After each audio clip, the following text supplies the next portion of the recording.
Hi, my name is Eugene Albert Michon.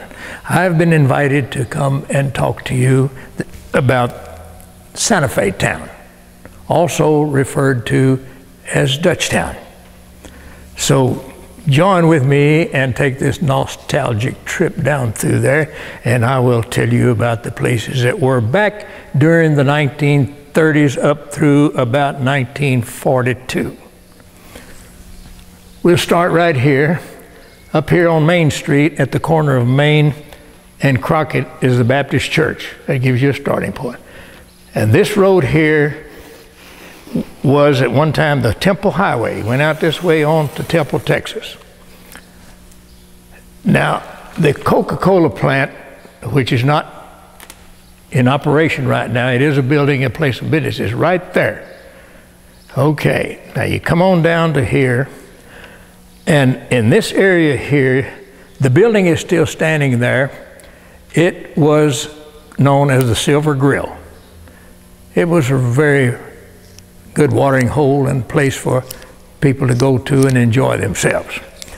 You come on down this street a little further. On the left-hand side, as you're going south towards the railroad track, there was a cotton gin there, belonged to Mr. R.L. Batt. And they produced round cotton bales instead of the traditional square one. The building is gone now, but it was there at that time. When you got to this corner here, this little spot right here was a Sinclair service station. It was referred to as the Horned Frog service station.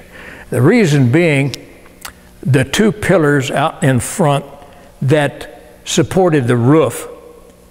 On each pillar, on each side, they left out a couple of bricks, put a horned frog on this side and a horned frog on this side, and put a little glass on there. And the frogs were in there alive. Now, later on, the Humane Society or someone got involved and had them to take those out. But the station is gone now. Not on account of that, but because it went out of business. And as you turn this corner here, this area right here was the Mundrick grocery store. A large grocery store for that time. And they had all the groceries and necessities that you had to operate your home.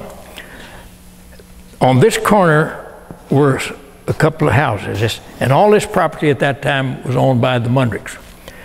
This first little building on the right-hand side was a small little service station and a cafe owned by Mr. Tim Crawford. He had hamburgers in there. That was in the good old days, 5 cents a piece, but you know, you didn't have 5 cents to get one. Had one gas pump out there. Gasoline was 6 cents a gallon. And you went, the next place was Mr. Emil Shabesta's blacksmith shop. It was located right about where Mr. Van Cleve's lawnmower shop is right now. Then the next place beside it was the Lockheed drugstore. And there they had medicines and things, it was patent medicines. You didn't have to have prescription to get anything, you know, Alka-Seltzers and things like that. Also had a very nice soda fountain there, big white marble. And malted milks were 10 cents. Milkshake was 5 cents. And I can remember during that time, on Saturday afternoon, my dad would give me a dime and say, go up there to Mr. Lockheed's and have him to make you a milkshake. And that was 5 cents, and give him that extra nickel to put an egg in there and churn it in. Called it an eggnog, really was good. Also had the big jumbo ice cream on a stick. That was 5 cents. And every once in a while you'd get a free stick. It said free on it. You took it back and got you another one. The next building then is that brick building that is sitting there now, and it has a sandwich shop in it. Now the west end of it had a partition in there, and Mr. Alvin Mundrick had a grocery store. Not Alvin Mundrick. Alvin Matula had a grocery store in there. And to the east side of the partition was a 5 and dime store. It didn't last very long. It was there for a pretty good while, but then they closed it up, removed the partition, and Mr. Matula took the entire building in as a grocery store. They even delivered. All you had to do was call down there and tell them what you wanted, and they would deliver the groceries to you. A young gentleman that worked there, his name was Gene Lewis. He was the delivery man, real nice guy, and help you all out. Well, I forgot to tell you, before the Matula grocery store was in there, Mr. Werner had a store in there. And it's a 2-story building, so when he leased it to the Matula for the grocery store, he moved his operation upstairs, and he ordered suits for you out of New York and Chicago. In fact, he had ordered one for me when my wife and I got married back in 1950. I still have it, but the moths have eaten it all up. Okay, so then that puts us right here. That's where the building is. Across the street, right now, there's an old dilapidated building that's sitting there now. That at one time, way back there, was a livery stable. But when the Matokas came in with their hardware store right across the street, they used that building to store their baling wire, barbed wire, cast iron stoves, all of that extra stuff that they couldn't put in the store over here. Now, then the other side of it, the next building there, was the Santa Fe Mattress Factory, owned by a gentleman named Mr. Key, K-E-Y. You could take your old mattress, he'd renovate it, or make you a new one completely from scratch. Then directly behind that livery stable or storage shed was another warehouse, wooden building, which was the Mundrick grocery store warehouse. The groceries would come in and they would store their surplus in there, and as they sold out of the store, they would go over and replenish and get whatever they sold out, put it back in the shelves. Directly behind that, there's a little spot right there, Mr. August G. Kuntz had a planing mill there. Now, what is a planing mill? He had all sorts of lumber, cutting, designing materials, and equipment in there to do whatever. All you did, somebody would cut a tree down, take it to the sawmill, cut it up. They would bring him the material, and he could finish it up. Made anything out of wood he could make. It was really, really an operation. Now, Mr. Kuntz, one of his sons' name was Pete Kuntz. I'm sure that many of you know him. He and I grew up together. We were next door to each other in the houses where we lived. Then next to this, where the mattress factory was, my dad had a place of business, an automobile repair shop, A.C. Meachon's Garage. Well, this area behind all of this was a big vacant lot. And people would come in and need their car worked on, and maybe it was barely running, in bad shape, and they'd want to find out how much it was going to cost to have it repaired. And Dad would give them a price and what have you. Well, they didn't have the money, so they just walked off and left it. So this whole area back here was wound up with old Model A's and Model T's back in those days. Pete helped his daddy always there at his store, and I grew up there in my dad's place. So in our spare time, Pete and I would get out in those old cars. We traveled imaginary trips, we'd go all over the world in those things. Take them apart, what have you, put them back together. Then after World War II broke out, we needed a lot of scrap iron to ship back across the seas in the way of bombs or whatever. So the Army came by and picked all those cars up, all that stuff, hauled it all off. Okay, then next, adjoining my dad's shop was a lean-to on the west side, and that was Mr. Will Andres' blacksmith shop. Then on that corner right there, that was a gentleman named Buster Brown. Had a livery stable there. You could buy a horse, swap for one, bring yours in, he'd put shoes on it, whatever.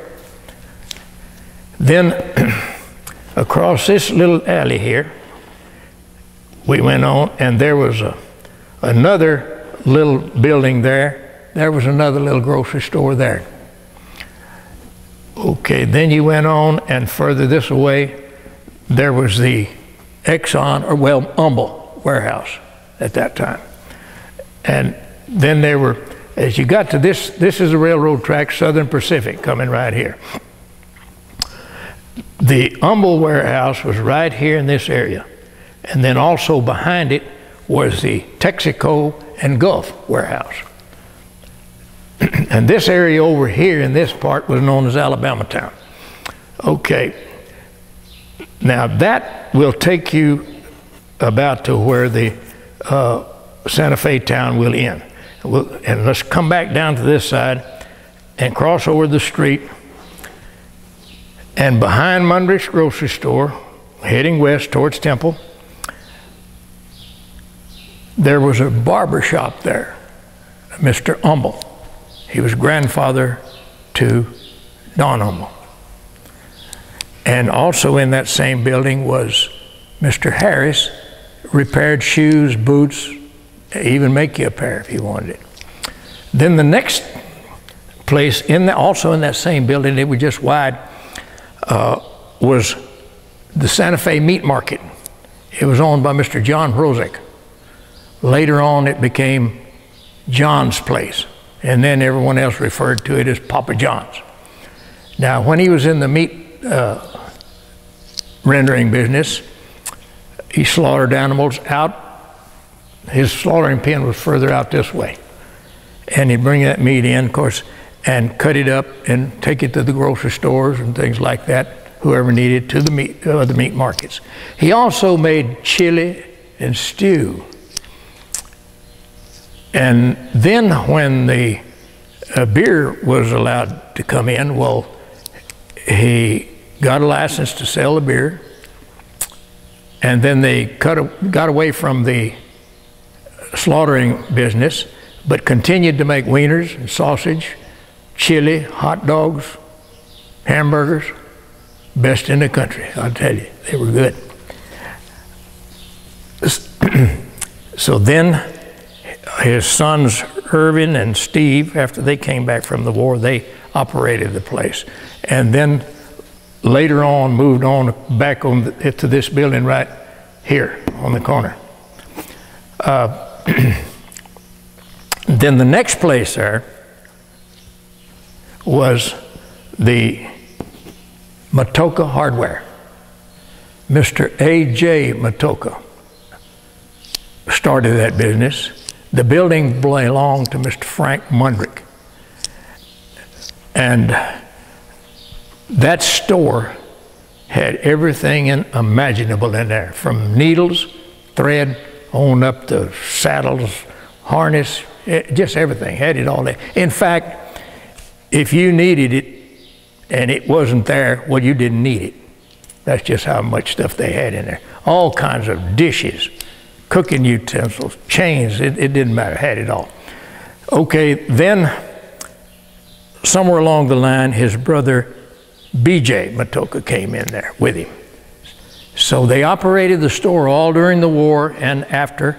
Then after the war was over with, Mr. Irwin Weed bought the place out, then it became Weed's Hardware. Okay, then across the street, this way, this is College, goes on out to the Ledbetter Park. There, right on that corner there, was the J.T. Parma grocery store. Mr. J.T. Parma owned it, and then in one part of that building, on the south side, was a partition and a area there where his brother Joe Parma had a radio shop in there. And I'm sure that a lot of you remember Dennis Quebecer. He was a nephew, and he worked in there with him just as a kid and learned the radio business from him. Then the little old gravel alley that went right around this thing here, and across there, that little alley was the tin building is still standing there. In fact, someone there is purchasing aluminum cans there at the present time. There was one gas pump there, and Mr. Eichenhorst had a little shop in there. And in the back end of the shop, a gentleman named Pete Kuntz, which is uncle to the Pete Kuntz that we know, had a repair shop, automobile repair shop in there. Okay, then next, going this way, there was a tavern, or, well, in those days they called them beer joints. Mr. Lysak had a place there. Then there was a Mr. Richards that had one there. And then there was a Mr. Sturznick had one. And then if you're going just before you cross the railroad track going south towards the Ledbetter Park, there's a huge brick building sitting there, and out on the front of it, it says Big John's. Well, at one time during that era, as you walked in the door on the left-hand side, Mr. Jack Telford had a meat market in there. And on the right-hand side, there was a cafe in there. And upstairs was kind of like a hotel, rooms to let. And then right in this area here, oh, incidentally, this area right here, this is all Santa Fe property. If you drive down here, you're on Santa Fe property. That is not a public street maintained by the city. Right in this area, about right here, we had one of the nicest depots you ever saw. It is a beautiful building. In fact, I think you can see a small replica of it in the museum that a young man here in Cameron designed and made. Then across, this, like I say, this takes you on down to Ledbetter Park. Okay, back to this street here, 845 or Bat Street. Right next to that tin building, there's a brick building still in existence there now. And on the east end of it, a gentleman named Tony Walzell had a grocery store there. And then there was a partition, and the next little slot, a gentleman named Gene Muse had a meat market in there. Then there was another partition, and three brothers, Bill, Ted, and Bannard Keel, had a barbershop there. And in the back of the barbershop, Mr. Ballhorn had a cleaning and pressing shop there. Well, then later on, the three brothers, Bannard went back to Waco, and the other, Ted moved up into Uptown, and so did Bill, and they had their own places there. And now, and on the end of the brick building, there's a little building standing there.